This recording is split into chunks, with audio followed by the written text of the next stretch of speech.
With that, we are down to agenda item number 8, our post-wildfire flooding update. And got a whole crew back there.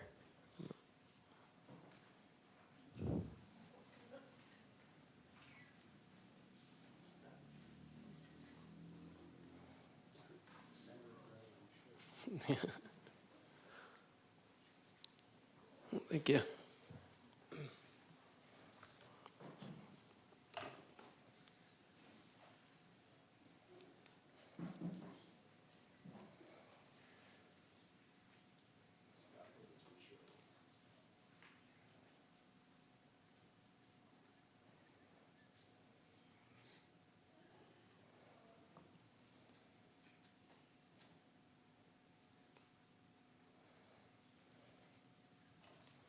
All right, good evening, Mayor and Council. Scott Overton, Public Works Director here at the City of Flagstaff. Also served this past year as your incident commander on the IMT for our post-wildfire flooding events. Tonight, we're gonna take a fair amount of your time. We don't necessarily want to apologize because it's really good information.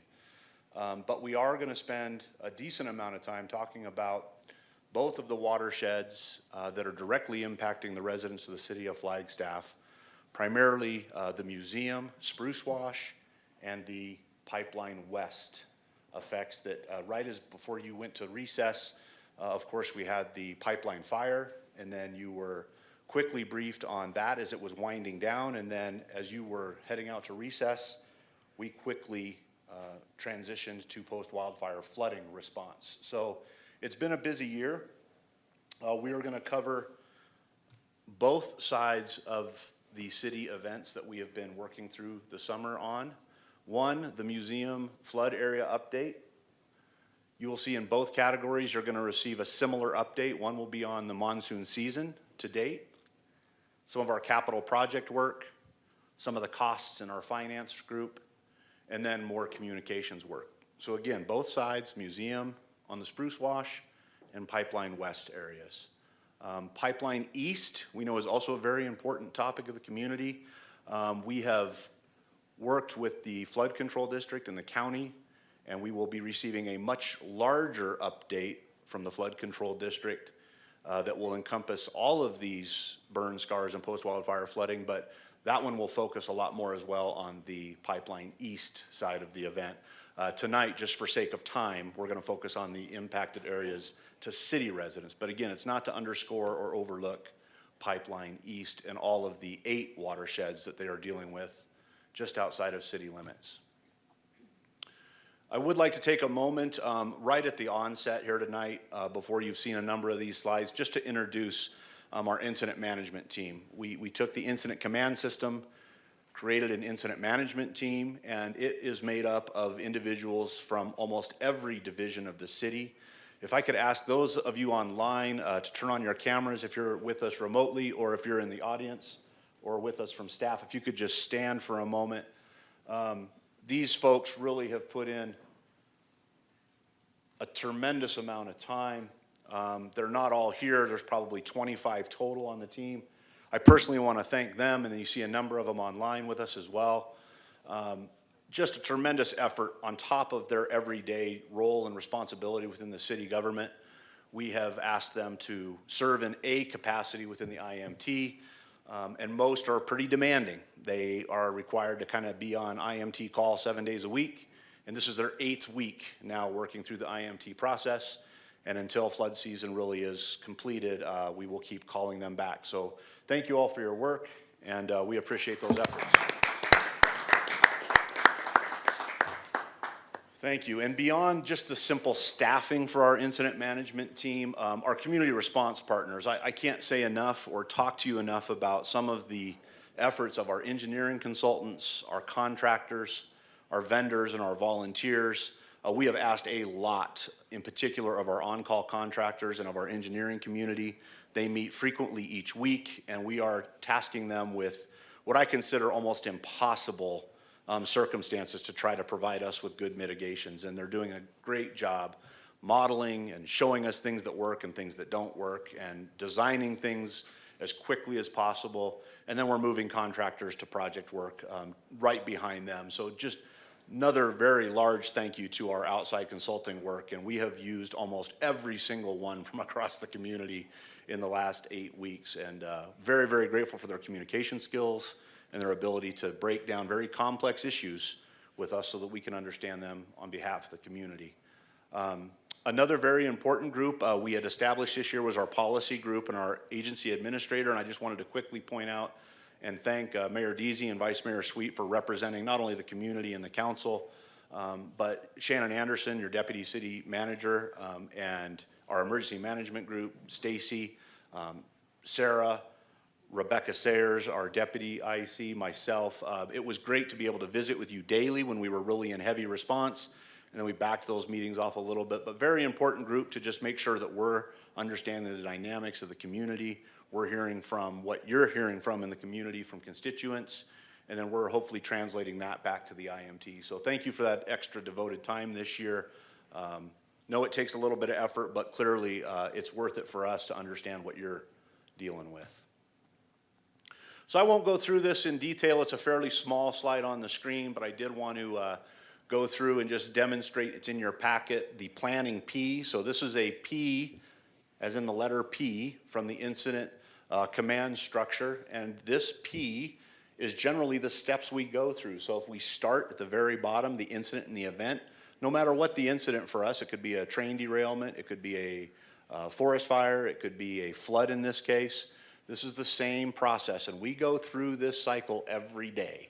So you will see these series of meetings and all of these series every day when we're in response, and it really gives you a good picture or snapshot or visual of what the IMT work does. And for many people, they might not know what every single element of the P does, but generally if they can perform the job and the task within their role, when it all gets to the very end, everyone's pretty pleased with the end result, and we have a quality action plan that we can implement each day throughout an event. So very important piece of the puzzle for us, and we've really embraced it this last summer, even without knowing it to a degree. So now I want to give you a very brief overview of the terrain that you're looking at. And again, for those of you who are most close to this, this may be a little bit of review, but it's very important that we understand why we have the dynamics at play. We really have 4 fires that we're going to discuss, not so much tonight, the 2010 Schultz fire, which of course was 12 years ago, but kind of the same footprint as this year's pipeline fire. In 2022 early season, we had the tunnel fire out on the east side. 2019, the museum fire, and of course 2022, the pipeline fire on top of Schultz and tunnel. And the light teal or blue arrows are generally what is referred to as kind of the flow path. The purple or dark blue line is the watershed. So I'm kind of hovering this mouse here over the 180 corridor. These are the reservoir plants off of Schultz Pass Road. This watershed here is the Schultz Creek watershed.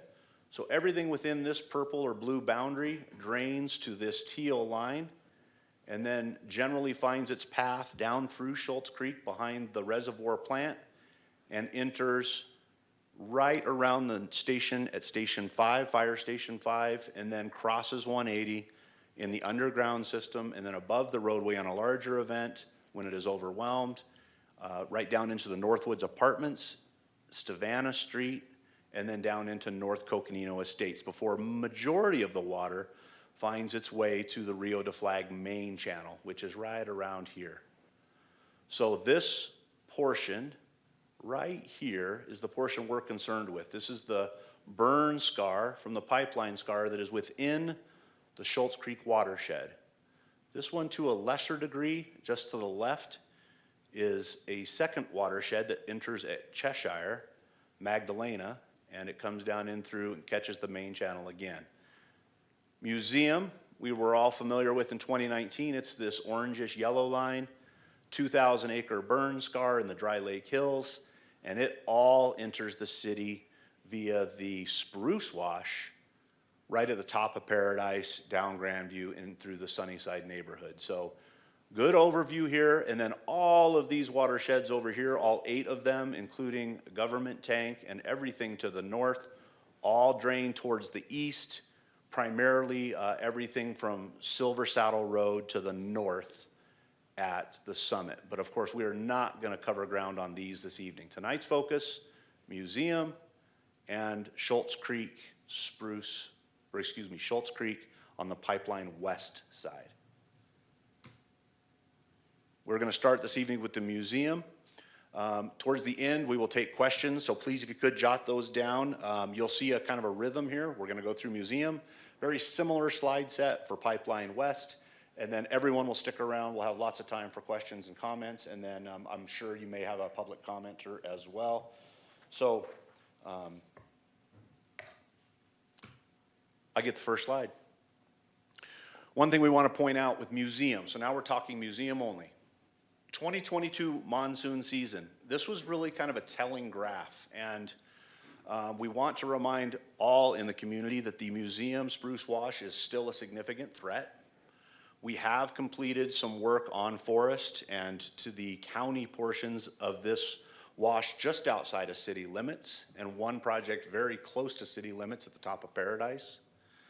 We've also seen some improvements within the system that we'll talk about this evening. But this, to me, was a really telling graph, and it's a little bit dated. We've had a couple small events since then, but the engineers put together this simple graph. And if you took a look at 2021, you will see that we have this broken down by date of incident. So we had 5 incidents last summer. And if you take a look at August 17th, our largest flow date, you'll see a total of 3.35 inches in the Spruce Avenue wash, with a very large event on one of the rain gauges at 3 inches, but clearly you saw a large event last August. And then we saw some very similar events in 21 that overwhelmed the system, but if you fast forward to this year, we've had 3 events on the museum burn scar with no overtopping, and we've not exceeded the capacity of the channels. And everyone's kind of speculating, what does this mean? Does it mean it's been fixed? Well, the answer is we've done some improvements, and they're meaningful, and they're doing good work. But no one is real comfortable saying it's completely healed or it's completely ready to move on.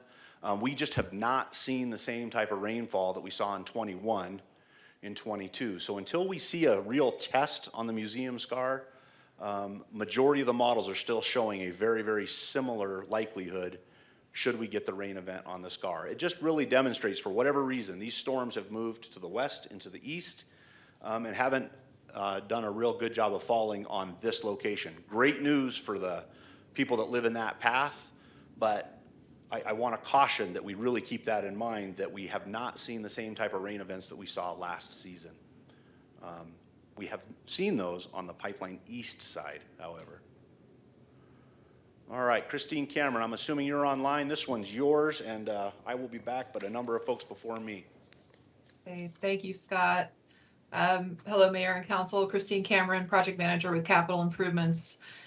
So the drainage portion of the Dorothy project was completed in early July, right before monsoons. A big, huge thank you goes out to the project team, including Tiffany Construction, SWY, who's our engineer of record on the project, the museum flood engineering feasibility team, staff, of course, and then staff from the city, including stormwater, public works, and procurement.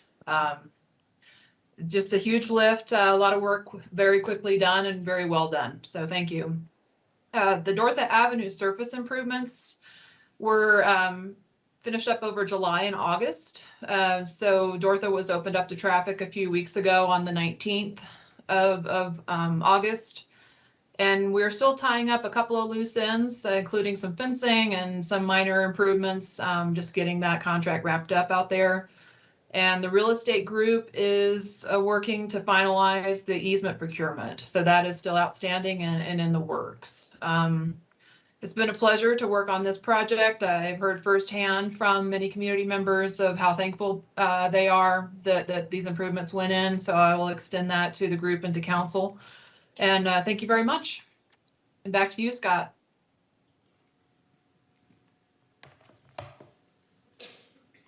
Good afternoon, Mayor, Vice Mayor, Council. Adam Yali, Senior Project Manager, Public Works. I'm back again. Today I'm here to talk about the kill detention basins. I believe you're all aware that this was an endeavor that we partnered with FUSD to go ahead and bring these basins online while they were constructing the new Killip project. The project, as you may or may not be aware, is still ongoing as far as the basins are concerned. They did have the ribbon cutting on August 9th, which was fantastic. And for anybody with FUSD that is watching, thank you very much. I really appreciate it. Real quick, the particular basins are near complete. On July 31st, we did have a pretty good sized event in town, and at which time the basins did receive water from the adjoining park, Ponderosa Park. So we did get some water in there. We do have a proof of concept. They are working, they are functioning. What we have remaining is to put in some riprap and some final grading, but it's near complete. And it's a great project. During that event on the 31st of July, I did have several community members come over, and they were very, very thankful for it, because they knew that would probably end up in the streets or adjacent to their sandbags had that not been there. So, near complete. Thank you very much. Proud to announce Ed Shank's going to come in and take some more slides. We're just going to keep up this steady stream of folks. So good afternoon, Mayor, Vice Mayor, Council members. Ed Shank, Stormwater Manager. I'm going to talk a little bit about some of the on-forest work. This is work that the County Flood Control District is doing with both the Forest Service as well as NRCS, Natural Resource Conservation Service. They have a series of alluvial fan restorations upstream of the city.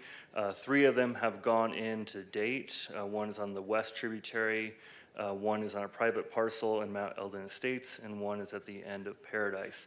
There's a 4th one that's going on this fall. They're just waiting for the, I believe it's Mexican spotted owl. It's an endangered species, the nesting period to go through. So these 2 pictures here are from a rain event on August 7th. You can see some of the flow going through those alluvial fan restorations. The purpose of these projects is really to allow the water to spread out and drop out sediment and debris. A little less so to actually detain water, so it's not actually meant to slow the water substantially. It's mostly there to clean it up as it moves forward so that the stormwater system is not overwhelmed with sediment or debris. As Scott mentioned, we haven't really had a true test of this system just due to the lack of large storm events on the museum burn scar, which obviously is a good thing for Grandview and Sunnyside.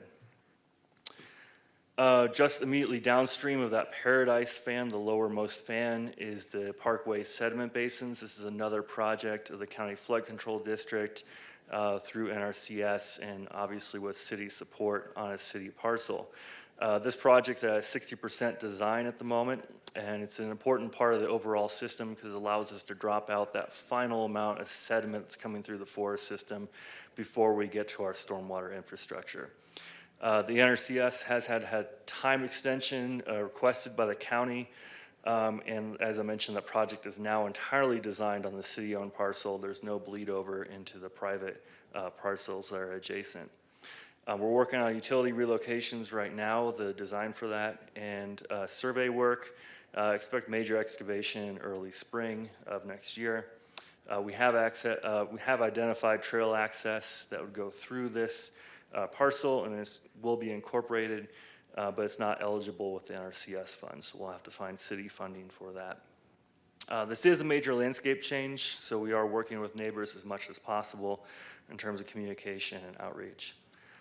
Just a quick show of the design it stands now. This is 3 basins just upstream of Parkway, so in between Linda Vista and the top of Paradise. So each of these basins are in line with Spruce Wash, and each one will clean that water as it goes through. So it will drop out sediment and debris, and the hope is by the time you move through the last basin and go towards that culvert at Linda Vista, you'll have fairly clean water that can move through our stormwater infrastructure and down to the Rio de Flag. All right, and with that, I'm going to move on to Julie Lee. Real quick, Ed. I got a quick question. So are those Parkway projects, are they designed such that the sediment drops out and then we go in and remove that sediment to prepare us for the next storm? Yes, unfortunately, one of the downsides of detention basins or sediment basins is that they do require maintenance. So that it will be one of the changes that we will have to take on as a new level of service. We'll be maintaining these basins, both on this side, the museum side, and the ones we're going to be talking about shortly on the Pipeline West side. Thank you. Welcome back, Mayor, Vice Mayor, members of council. Good to see you. All right, it's been, I was reflecting today, it's been almost exactly a year since we had the engineering summit. This was the statewide, we invited engineers, researchers, ecologists. We had members of Forest Service, USGS, many local consultants, experts in their field. We all got together about a year ago to talk about how to mitigate museum flooding, museum post-wildfire flooding. And so here we are today. So much has happened in a year. As you may recall, phase 1 of the feasibility study was taking those ideas from that engineering summit and boiling them down into ones that, okay, we think these could stick, these could work. And one of those that we brought forward to you was conveyance of spruce wash. How can we maximize the capacity of spruce wash? And so this was a concrete box culvert from Linda Vista all the way to Route 66, which is a considerable project. About the time that was being evaluated and wrapping up, you had this opportunity presented, this partnership with FUSD for the Killip detention basins. So what we are doing with phase 2 of the feasibility study is saying, let's realize the potential of those Killip detention basins and work our way upstream of that, convey water to those basins, work our way upstream, and look at what improvements we can do upstream to lessen the pain, as Lucinda says often, lessen the pain to the folks in the Grandview and Sunnyside area. So phase 2, we'll start, I'm not going to go in order of the bullets. I'm going to start at the downstream end. I'm going to start at the Killip Regional Detention Basin. So immediately upstream of Killip Regional Detention Basin, we're looking at improvements at the Arroyo Seco Inlet. Arroyo Seco is, right now, it's temporary concrete blocking and temporary railing and sandbag stacks, and looking to have a permanent inlet that also redirects some of that stormwater, a measured amount of that runoff, I should say, to the Killip Regional Detention Basins. From that point upstream, it's tying into the Dortha improvements, the crossing that Christine delivered this summer and the city team with Tiffany. And that will likely be open channel with piping underneath. From that point up, it's then, so Dortha's good, and then looking at the section between Dortha and Cedar, which would likely be the section of box culvert, similar to what we looked at for phase 1 feasibility. So new box structure and crossing at Cedar. Now upstream of Cedar, we're looking at improvements on Grandview Drive. So right now, Grandview has rolled curb, which doesn't have, it's not that high. It's, you just don't get a lot of capacity in that curb. And then the roadway is crowned, and it's been overlaid many times. So there's just not a lot of space for water to run down Grandview like it does perhaps on some of our other city streets. So the proposal on Grandview, the idea here, and that we've done some preliminary engineering for and some modeling, is to install vertical curb and to invert the crown of the road. So roadways are typically crowned like this. We're looking at doing the center of the roadway being the low point with curb. And what that does is that brings the water that would normally flow in the front yards, and more of it can flow within the roadway prism. To do that, we need to do a little bit of sewer line work to lower the sewer line and upgrade it, but that's outdated, so it's a good time to do that anyway, or it's the end of its life. And then we also need to have catch basin connection at the very downstream end to make sure it gets back to Cedar, because we certainly wouldn't want to create a chute that then goes out to Main Street and has some unpleasant impacts downstream. So another part is, of course, the upgraded crossing at Linda Vista. at Spruce Wash. And this would be a new box into a channel. You'd have channel improvements between there as well. But what we found, the city has a parcel immediately west of the Cedar Safeway. We're calling it the Wedge. And that's where the red star is on the screen there. So the Wedge has potential for another regional detention basin, like Killip, with more volume than Killip. So greater volume potential there. The trees would need to be removed. It's a significant earthwork project, but this is doable. And so there would be stormwater conveyance to that detention basin. So just another opportunity for reducing the impacts downstream. And then we can use the infrastructure that's in Cedar, already there, to get it back into Spruce Wash.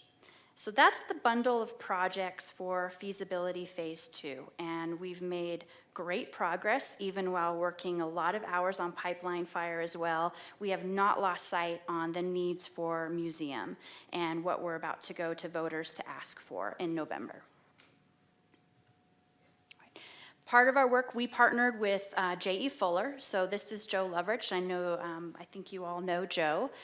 So Joe has been doing our H&H, hydrologic and hydraulic modeling for us. So I should have hydrologic in there as well because it's combined. So what we've asked Joe to do is take the modeling that he's already done. Take that 2-inch, 45-minute storm for Spruce Wash. What happens when we plug in these projects? What benefit do we see when we plug in these projects? And that's what we're working through right now. I've seen some preliminary results. It's exciting. It's great. I think it'll be wonderful to share with the community when those results are finalized. So it shows the benefit, and it also helps us with the sequencing for a capital program. We're setting you up for a capital program, and the sequencing will be critical. You know, for example, the Linda Vista crossing might be last. Grandview and Cedar might need to come together. So understanding that sequencing for how it will be funded. And then what's coming to you soon is policy discussion. And this is policy discussion about no adverse impacts. You've heard us talk about this before. We've had discussions about this. And that's acceptable. It's not that there's no change in what flood depths might be. Obviously, there will be change. You put in these improvements, it changes things. Are those impacts? You know, what levels of acceptable are those impacts? And so we're setting you up for that. Coconino County Flood Control District, the county has policy about no adverse impacts and what constitutes acceptable changes or acceptable impacts downstream. We are looking to follow something very similar and bring forward to you for discussion. Similar because it's important that we have consistency in how we look at these watersheds. Museum, pipeline, both come through county into city property, so it's good for that consistency, but we might need to make some modifications for city. So that's gonna work its way through to you. And that is all I have for you. I'm open to questions. I know Scott said at the end, but happy to answer if there's something pressing now. Otherwise, back to Scott. I think we're good to go back to Scott. Thank you, Julie. Thanks, Julie. In fact, that really highlights the good work that has been done in museum. And we've just had a good break from Mother Nature and great work by the engineers, the contractors, and just everyone associated. And we feel good about this area. We feel like we're moving in the right direction. We have a lot of work to do to educate community about the bond question coming up. And a lot of this feasibility phase 2 work will help us tell that story so voters can make a decision come November. The next topic is Pipeline West. I am happy to take any museum questions, or if we're still good holding those until we get to the end, but I didn't want to totally get you off track if you did have a specific museum question. Yeah, is there any specific museum questions at this time? I'm not seeing any. All right. So we're good to go. If one comes up, we can come back to it. So let's talk Pipeline West. If we go back to that original map, now we're clear on the west side of the community, and we're talking about the watersheds that'll drain from 180 into Coconino Estates, Rio, Maine. This image is a pretty good image that was taken by a helicopter this last summer just after the fire, but what I like about this image is you can see the 420 Schultz Pass Road runs right through here, and then just to the north of there, you can see almost defined perfectly the burn outline and the severity. This is that little wedge or trapezoid that we showed on the original map in the front of this presentation, as it all drains down into these various tributaries into Schultz Creek. But I think it's a nice slide presentation of just fairly intense portion of burn in the early onset of that first day of fire. And this slide, while it's a little bit confusing and busy on the big screen, it's in your packet, and I think for the graphic representation, if we come back to the original portion of fire that started, here's where the fire began, all the way down here in the lower left-hand corner. As it began to burn and spread wider and wider, this section right here is the Schultz Creek section. Oh man, I did it now. Can't click the button. Right here at the beginning of the fire, that's the chimney. So this graph, 34% of the chimney watershed was burned. But as you can see, pretty low numbers for high, a lot of moderate, low, and then no fire. So no fire on 66% of that watershed. Same with Schultz Creek. You've seen physically with your eyes what has been occurring in Schultz Creek. It's only about a third of that watershed that is damaged or in peril.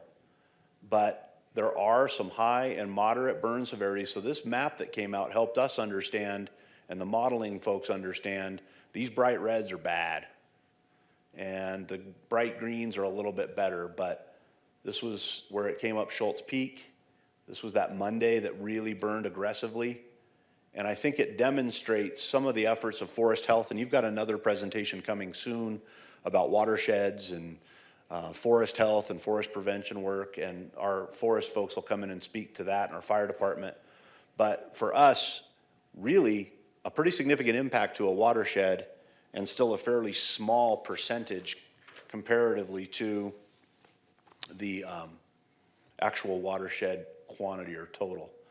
And then this also shows pretty dramatically all of the 8 watersheds that the county and the flood control district are dealing with on the east side of town, all related, but these all flow to the east. And then this is Doney Park, Timberline, Fernwood. And these poor residents have not caught a break at all this year. It's been brutal. So this next slide, we're gonna switch. You have not heard a lot about response. You were all on recess. We did have a number of events through here. I'm gonna turn it over to Amy Hagan and Patrick O'Connor, and they're gonna speak to you about what occurs when we do have flood activity on Schultz Creek. Good afternoon, Mayor, Vice Mayor, Council. Amy Hagan, Parks Manager. I'm Patrick O'Connor with Water Services. We are co-deputy operation chiefs because once we had these 2 separate burn scar areas and flooding areas, we needed to create 2 of us. Yes. So Patrick and I multiplied. Okay, flood response. We have so far for Pipeline West had 7 events. Some of those dates were in a previous slide. And then we just wanted to talk about some of that response, our stakeholder group that we're dealing with. Obviously, City of Flagstaff staff. We have ADOT with 180 being ADOT's jurisdiction, that highway. Coconino County partners, working with them, Flagstaff Fire Department, Flagstaff Police Department, Summit Fire District, and of course FUSD with our school district. So those are a handful of our partners in working, and there's a couple images there from some of our flood response events so far this year. Some of our response activities, we have a group of individuals that Patrick and I and a few of us others can reach out to. So we have field spotters. So when certain thresholds are hit on a couple of those burn scars with the rain gauges, we can send out observers, field spotters, start gaining an idea of what those floodwaters may or may not resemble. Right away, we start talking about road closures and any of those traffic control operations. And we've put whatever efficiencies in place so far with staging a bunch of our traffic control devices in specific areas within these 2, or within Pipeline West. Once it does flood and our response turns into debris and sediment removal on both the roadway and the foots, that runs parallel to 180 right there through Coconino Estates. And then once we're able to start getting some of that debris, sediment up, obviously roads are back open. Within the next few days is when we start really ramping up some of our street sweeping operations and getting those roads more passable than what they were originally. Okay. Patrick? I will take it on from here.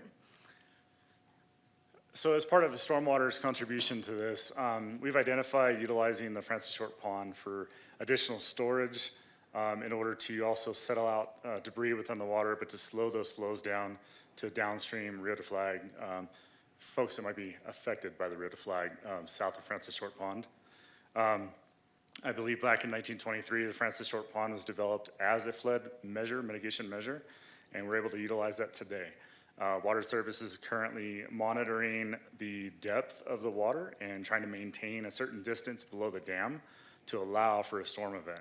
And then as soon as that storm event passes and we're safe to do so, we'll get back out and we'll work back and forth with the dam, the valving mechanism within the dam to control those waters. As well as vac truck operations, this is our stormwater and wastewater collections section of Water Services.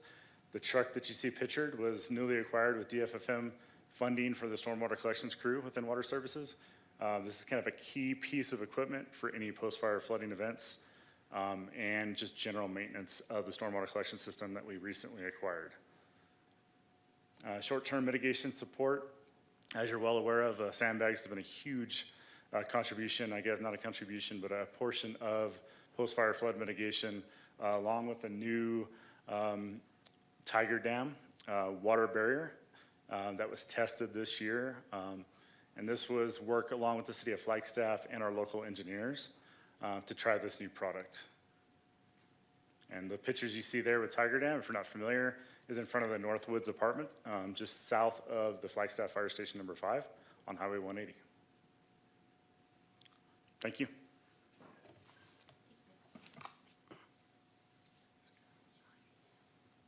All right. Just very briefly going to touch on this slide. This will actually be discussed a little bit more when we have that joint meeting with the county. This is going over some of the public infrastructure damage from the pipeline fire, city related. Actually, most of the photos you see here are on the pipeline east side. So again, we'll just kind of go over this pretty quickly, but this is that inner basin water line. You can see it exposed. This is in the Wapaki Trails area. There's actually a fairly large break there. The bottom left, you can see one of the road crossings of the Waterline Road.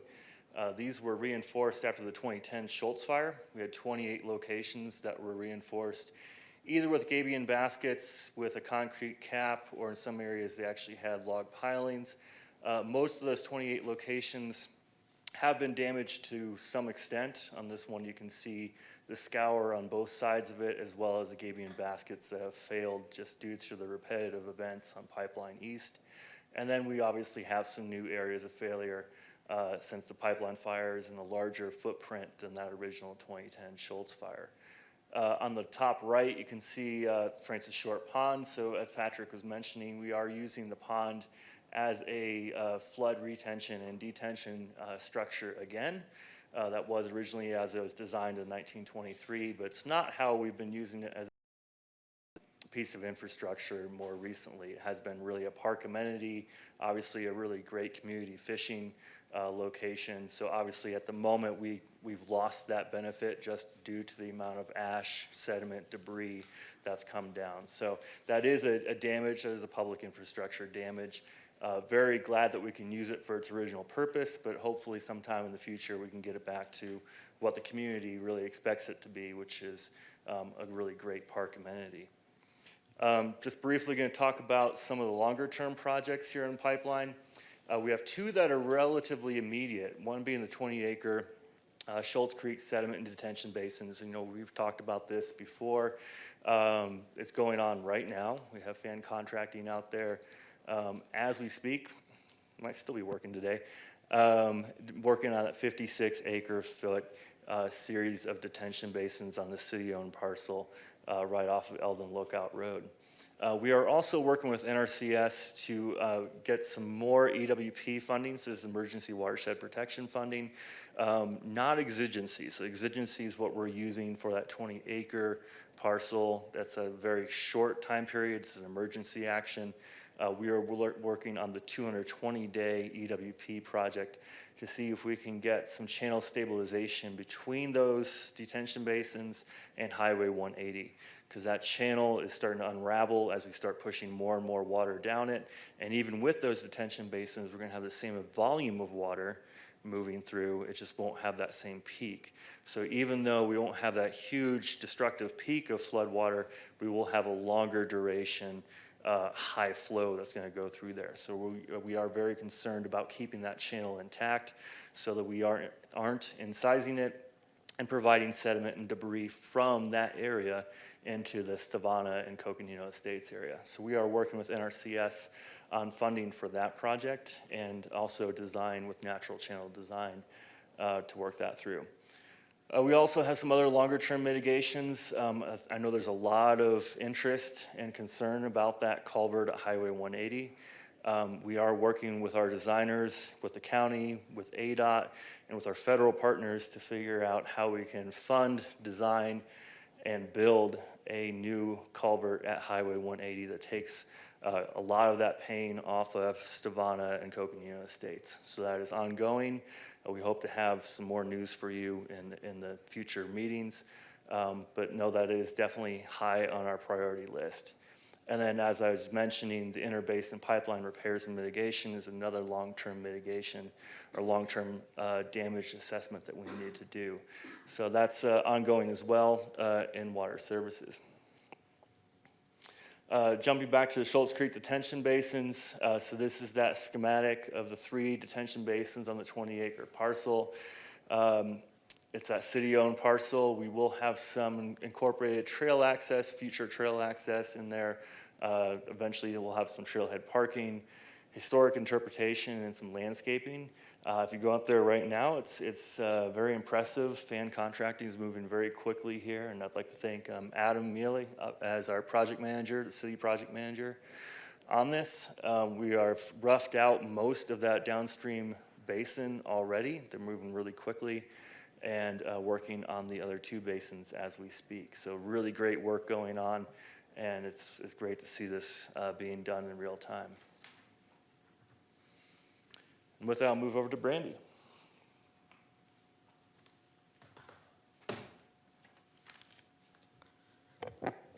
Thanks, Ed. Brandy Suda, the city's finance director, as well as your IMT finance section chief.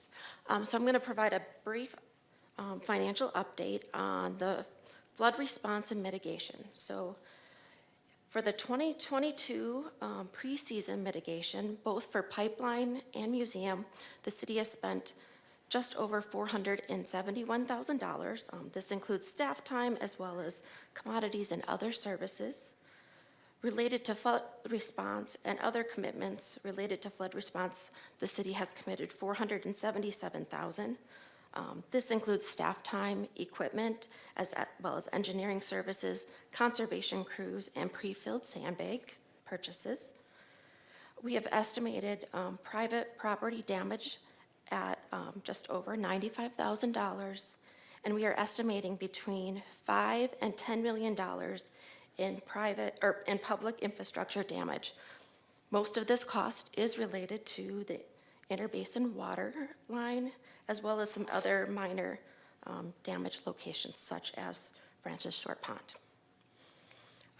The city did receive a $2.4 million grant from NRCS, or Natural Resource Conservation Service, and for the Schultz Creek basins.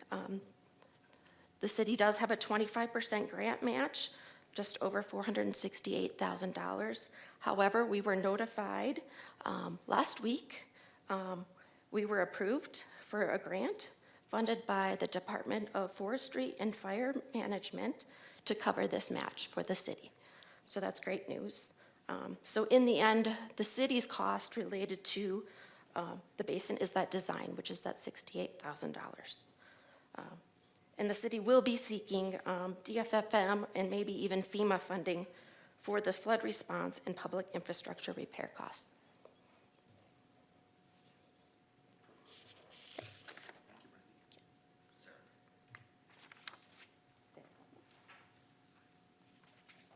Thank you, and good evening, Mayor and Council. Sarah Langley, Public Affairs Director. So to wrap up our presentation, I wanted to provide a brief overview of all the communications efforts that have been going on this summer. This included the Public Affairs team working with our partner Beta PR in both the museum and Pipeline West areas. And it's also, of course, a very collaborative relationship, not just amongst the city, but also with county public affairs and with county emergency management as well. As you know, it was a very busy season, and we communicated on a variety of topics, including flood insurance, sandbags, flood risk, federal funding that we received, emergency alerts, and flood response. And I just wanted to point out kind of the numbers from this summer. We made use of a variety of different channels and mediums to communicate our message so that we can try and reach all of the folks who may be impacted by this. So that included things like electronic newsletters and social media posts, printed mailers and community information boards for folks who may not be online. We also did press releases and a variety of media interviews with TV, radio, and print journalists. So thanks to all of our city staff who agreed to participate in those interviews. We had a community meeting with over 60 residents who attended and were able to meet staff face-to-face and talk with the engineers about their properties or residences. And then, of course, we continue this work. We continue to receive questions from residents, either by phone or email, and we're constantly expanding our stakeholder databases to include more residents, and we're keeping our websites up to date with materials in both English and Spanish. So that's a quick overview for you. I just wanted to do a reminder for the community or anyone who may be watching later. If you are in the museum flood area and you have questions, feel free to visit museumfloodprojects.com or shoot us an email, give us a call. That information's right there on the screen for you. Likewise, if you're in the Pipeline West area, the website is flagstaff.az.gov/pipelinewest. And again, you can call or email us with any questions. So that's it from me. I'll turn it back over to Scott. Thanks. Thank you. Thank you, Sarah, and obviously a sincere thank you to everyone that's been involved, and a lot of work, and we've condensed it into about 35 minutes here. But hopefully it gave you a good snapshot and a good update and some good information. And please recall, we will also be returning with a likely joint meeting with the County Flood Control District to discuss the entire federal ask and the entire pipeline burn scar and kind of that relationship with much, much bigger requests that are coming soon. But this was a good local snapshot of what's been going on, and we thank you for your support. And it's been a busy summer, and we're being forecasted with some drier weather for the next week or so, and then we will stay on guard and on call until the season closes up. But we kind of see the end of the season coming up in the next few weeks. So that'll be good news for everyone involved, and we're looking forward to getting back to regular public works and water services and parks and everything else we get to do every day. So happy to take any questions and feedback to the group. Thank you, Scott. I'm going to take public comment, and then we'll get to the questions for everyone. Stephen Burr?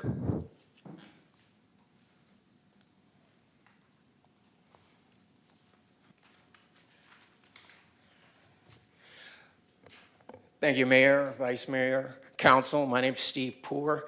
I am a happy resident of 1640 West of Way. And I'm here to make a comment regarding some planning that was done. There was an applicant called the City of Flagstaff attending a meeting of Coconina County Planning and Zoning on March 28th, 2006. At that meeting, the city was getting approval, a conditional permit to build a fire station. That fire station is Fire Station 5, which was built. At that meeting, it was noted by all participants and agreed to by the city that they would take care of the culvert issue. The net result is the culvert issue is not solved today.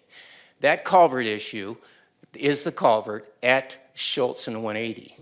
That culvert drains down south of there to the apartments, where it goes from a large diameter to a small diameter drainage. according to the Coconino County Drainage Design Criteria Manual, that's illegal. We don't do that. That's been there for over 16 years. That's what's flooding my street, my neighbors, for the last 8 weeks. We want that moved up. We don't want that funded in 2027, 2025. This is an issue that's been waiting 16 years. And I know you're looking at some funding to do storm projects.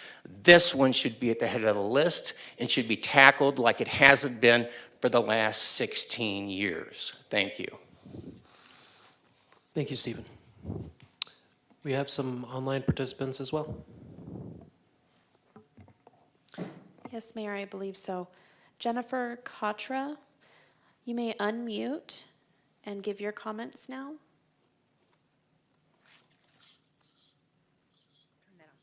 Hi, this is Jennifer Katra, also from Stevana Way, and I just want to emphasize what Steve Poor just said. So, sorry, could we turn up the volume? We're having troubles hearing. We all attended these meetings. We're promised by both the city and the county that this known inadequate failed culvert infrastructure would be addressed. And to our estimation, it has been negligently ignored for well over 15 years. And we are now flooding our homes. And as I agree with Steve, that this needs to be at the top of the list for funding and finally completion. Thank you, Jennifer. Mayor, I have one more possible commenter. I have a gentleman, I think Irv. Irv, would you like to comment on this item? If so, you can unmute. I'm sorry, I don't know if you were able to hear me. Yes, we heard you, Jennifer. Thank you. Thank you. Irv, if you would like to speak on this item, you may unmute and give your comments now. Mayor, I'm seeing no response. That was our last commenter. Okay, thank you. If they do tune in while we're doing the questions, please, feel free to jump them in here. All right. Well, we did have a question in the chat a little while ago, and this is backing up to the museum flood area. And this one is actually for Julie, if you don't mind. Do we have a timeline for showing the benefit of proposed projects with the Spruce Wash? Will it occur prior to November to better inform voters on the bond? So I think it's in the definition of what a benefit, when you talk about showing a benefit. So what we are prepared to complete is that list of projects that we can have confidence in to say, here's the menu of projects. Some of the specifics of those projects won't be ready. And the reason for that is that no adverse impact part, that policy discussion that you need to have. So for example, you may have an improvement that goes in and it's in somebody's property that they have a channel. Well, the increase in elevation in that channel may be acceptable if it's still within the channel. Obviously, it wouldn't be acceptable if that increase in water surface elevation was at or above their finished floor elevation. But there may be an area in between that's still acceptable. So there's some details that through that policy discussion and that NAI that need to be worked out before those details should be shared. So the scope of work for feasibility phase 2 is concept. So you'll absolutely have that information to say conceptually, here are the projects listed. A little vague, but I also want to be very careful about when we do mapping or when we do modeling, and if it has impacts to private property, there's a process that needs to happen to be able to communicate that, and you need to have that conversation first. Thank you, Julie. I might just add on one piece that I think is important is, we really didn't see the museum test cases until last year, and the engineering work has been completed, but the timing of the election in November has really put a lot of pressure on those engineers to get all these done. So even when we were talking and discussing in concept what these projects would look like, up to $26 million, we're confident and we're pushing the engineers to make certain that we can try to build these projects and deliver them as well with the money and the finances that are available. So we certainly wish they were all designed and done and we knew what they would do, but with the timing of the election, we're trying to get as much as possible. And I think we will have a good presentation to the community, but as Julie said, those little detail pieces are things we still work on and will for quite some time. Certainly. Thank you, Scott. Open up to questions from council.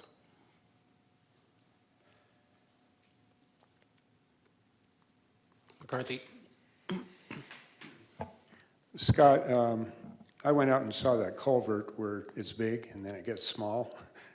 And I presume that small culvert is what takes the water from basically Highway 180 over to the Rio de Flag. Is that correct? You know what, I'm gonna let Ed Shank, stormwater Okay. engineer, answer these, I think. Or someone that he might feel more appropriate, but we'll see if we can get to it. Yeah, so to answer that quickly, yes, so that original 36-inch pipe from the 1960s, that is the conveyance from roughly Stavana Way, or I should say all the way up near the Northwood Apartments to the Rio de Flag, correct? And is that enlargement of that or replacement of it with something else? Is that on the list of projects coming up? Great question. That was one of the slides we presented there earlier today. It is a difficult one, and that's why it wasn't done back in 2006 or before that. The actual 36-inch pipe that goes through at this point actually goes underneath houses. So houses were built on top of that 36-inch pipe. We will not be able to replace in kind where that 36-inch pipe goes. So it will require a new footprint, and that's something we're working through right now. Unfortunately, there's a lot of players with this, and funding's obviously part of it. So you have ADOT, you have the county, you have the city, and then you have any private landowners that would be a part of the area that the new footprint would have to go. But that's being worked on now, I take it. Oh, yeah, this is definitely All the right. highest priority after that detention basins that we're working on right now. All right, thank you. And, well, I got you here, Ed. The footprint, just to confirm what we're looking at, is for that culvert to be north of the current location in Savannah, correct? Yes, we have about 3 different alternatives right now that we're working through, and all of them are north of the Stavana area, just because we're not going to put it through, houses. So yeah, we are working north of that area. And that was part of the, if I'm recalling correctly from the summit we had with the flood control district a few weeks ago, that was part of the $8 million price tag that we were putting in a request for from the federal government?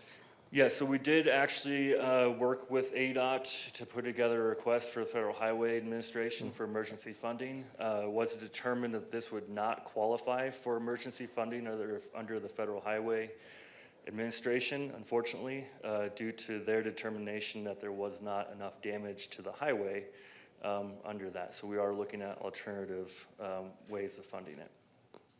Thank you.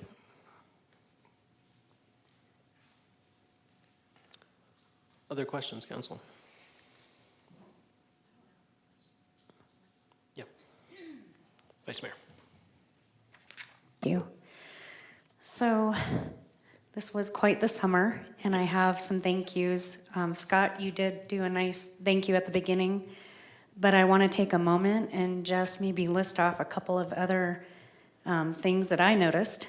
Scott, I want to thank you for wrapping the mayor and I into the discussions. That was really important. We were able to then bring that to our constituents, and I want to thank you for that. Stacy BK, if you're online, thank you for your tenacity in getting some grant money. Sam Beckett, solid man who was there every step of the way and really helped out. Shannon Anderson, thank you for always having a positive voice. Sarah Langley for helping us communicate important information out into the community. Mayor, you didn't give up, and our sandbag efforts were a hit, so thank you for that and your leadership. County and the flood control district, Thank you for including city leadership and keeping the communication lines open. Streets, you worked tirelessly, and we can't thank you enough. Rebecca Sayers for being a rock for all of us. Public Works, you worked hard, you kept us safe, and thank you. Ed Shank, every time I was out in the neighborhood in Coconino Estates, there you were. That was a lot, so thank you for being a voice for us out there. Police and fire, thank you for helping with the traffic and keeping our looky-loos out of the neighborhood when needed. Kevin Finsel, for all you do with your legal magic. Our city manager was out there at the sandbagging event, boots on the ground. Thank you for participating. I'm almost done. Julie, where are you? Thank you for being my tour guide and really opening my eyes to what flood does look like in the moment. And it gave me a whole new appreciation for this, and thank you for that. Amy and Patrick for working with our partners, Water Services for willing to try out new things. Adam, thank you for working swiftly on the detention basins. And I know that I'm missing some, but please know that we appreciate all that you do, and I just really needed to bring this to a personal level. It was amazing to watch all of you work. Thank you. Thank you, very kind words. We appreciate it.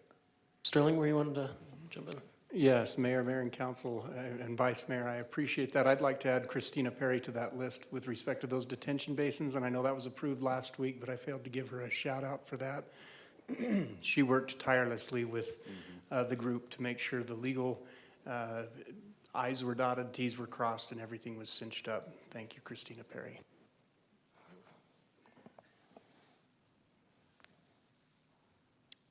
Not seeing any other questions now. I'm going to say ditto to everything that Vice Mayor said, but she did leave one person out, which is Vice Mayor Sweet, who was out there as well with us, helping to organize with volunteers, and it was very much a team effort. But thank you all. I know this has been a rough summer. Hopefully we've already passed the worst of it, but I know in our team we will continue to be tenacious. We're already seeing the results of all the hard work for long-term mitigation, and that will only continue. And we do have partners at the federal government, Flood Control District, who are also working tirelessly to get us the funds that we need. And let's be frank, it is a very sizely sum we need help with to mitigate that we cannot do on our own. What we're talking about is $150 million to deal with Museum Fire Flood area and the Pipeline Fire West. So, but no, we are advocating. We have amazing engineers, a lot of people who are gonna see this through. So thank you everyone for all the hard work you're doing and will do to protect our city. Thank you, Mayor and Council. Appreciate the update time. All right, with that, we are down to agenda item 9, public participation. I'm not seeing anyone from the back.